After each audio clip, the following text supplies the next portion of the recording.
Hi, I'm Fletcher Rhoden, and my pet peeve for today is people who enter first. Okay, well, Pet Peeves is brought to you by my website, FletcherRhoden.com. That's where you'll find links such as to my authors page at Amazon.com. That's where you can buy my books in paperback or for Kindle or in audiobook format. You can also find a link to my Spotify artists page. That's where you can download my albums from Spotify. Last year, 2024, I had a 4-record series called Quadrilogy. And this year, 2025, I have a brand new pop album called I'm Possible. So check that stuff out. You can download those albums or any of my albums anywhere all over the internet. But at my website, there's free music you can get only there. All right, so let's get to today's pet peeve. People who enter first. All right, this makes me crazy, the way pet peeves do. What I'm talking about here is people who enter an elevator first, or a bus, or a room or whatever. You always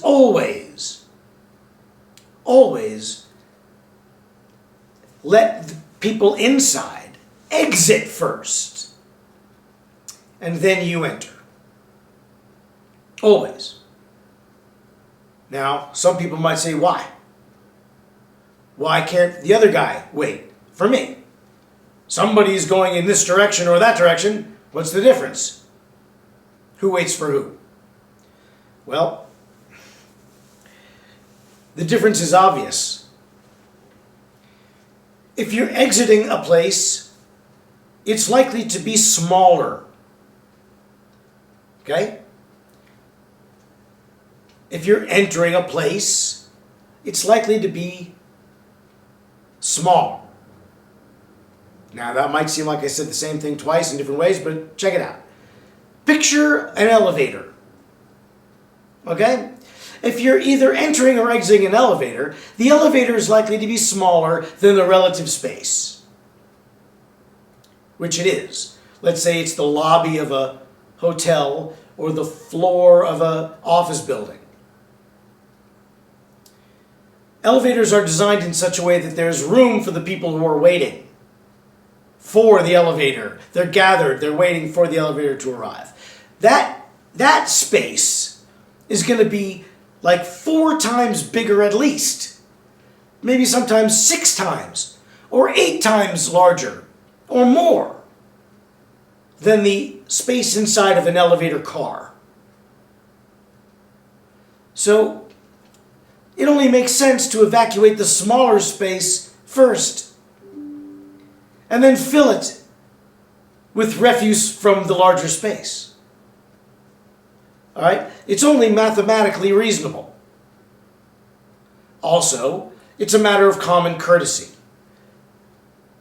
Are you in such a hurry to get into that elevator that you can't wait for the person to leave it first? I mean, why so selfish? Why so rude? Why so push and shove? And why all that? Why push and shove to be above? Why does that have to be the law of the land? Why don't you just wait and let the person get off of the bus or get out of the elevator or step out of the restaurant or step out of the shop? Remember when we used to have shops? It was a long time ago. But there were places you would go to buy things instead of just websites. It was like the internet only made real on the street. It was a lot like the internet, only imagine if every website actually had like a space you could walk into. Those were called stores. And in stores, you were in a store, no matter how big the store was, it was still not bigger than the street outside of the store. Right? So you would still, by the very nature, the protocol, the general sense of courtesy, if you were walking into a store and someone were walking out at the same time, you'd wait and let the person walk out of the store first. then you'd walk in afterward. And if you're really courteous, you'd hold the door open for that person. And you'd even hold the door open for the person who's entering the store behind you. And you'd enter last. I've done that recently at McDonald's and found myself behind that person in line. Then, of course, that person orders a bunch of crazy things and wants a bunch of changes to their Egg McMuffin. It's McDonald's. I was trying to be a good guy. But I don't get peeved off by my own pet peeves. One of my pet peeves is not people who take advantage of my courtesy. I give them the advantage. They don't take it, I give it. I don't love it when people go to McDonald's and try to change their Big Mac into something else. It's not Burger King. Anyway, but people who enter a space before they allow a person to exit it, people who enter first, that's a pet peeve for me. And if it isn't for you, why not? Doesn't it drive you crazy when you're trying to get out and you're being pushed back into the elevator, even though you have a perfect right to leave? Well, why? Why are they doing that? You know, it's harder physically to maneuver around that person and get out in a smaller space. But in a bigger space, it's easier to walk past the person and let them walk in. If they walk in first, you're stuck behind them. Then you got to push and shove and squirm to get out. In a bus, they won't even let you get on a bus until you let the person vacate. Because there's physically no room to maneuver around that person. The bus driver who's there when the elevator man or the doorman or the restaurant valet or whatever won't be there to tell you, hey, wait. You, wait. On a bus, there's a bus driver who says, you wait, or I'm not letting you on my bus, which is reasonable.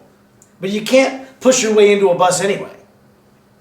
But it's exactly the perfect example of why in a restaurant, in any doorway, always let the person who's inside walk out first. Then walk in. And if you really want to be cool about it, hold the door open for them. But for God's sakes, don't enter first. It's maddening. And that is my pet peeve for today. If you want some more of my pet peeves, is it one of yours? Was it then? Is it now? Do I sound just foolish even saying it? Maybe it bothered you before, and now hearing me say it makes you think, I don't know, it's not that bad. Well, that's up to you. If you want, you can put a comment in the comment section. I'd like to hear what you say, and I'm happy to respond in kind. And if you want to hear about more of my pet peeves, because misery does love company, then you can be here 2 weeks from today, on Monday, at this YouTube channel. Next week, on Monday at this YouTube channel, you can see my other show, Quotes and Quips, with Fletcher Rhoden. I'm going to be alternating these shows throughout 2025. So every other Monday, you can see a new edition of Pet Peeves. You can also watch reruns from the 2024 run of Quotes and Quips. That's still available on this YouTube channel. And there's a show called Tracking the Lone Wolf from 2023 on its own YouTube channel called Tracking the Lone Wolf. And you can check that out too. Subscribe to both. Watch all of this fun programming. Don't forget about my new pop album for 2025, I'm Possible, which you can download anywhere that you like to download your favorite music. Tune in again, and until then, bye, Mary.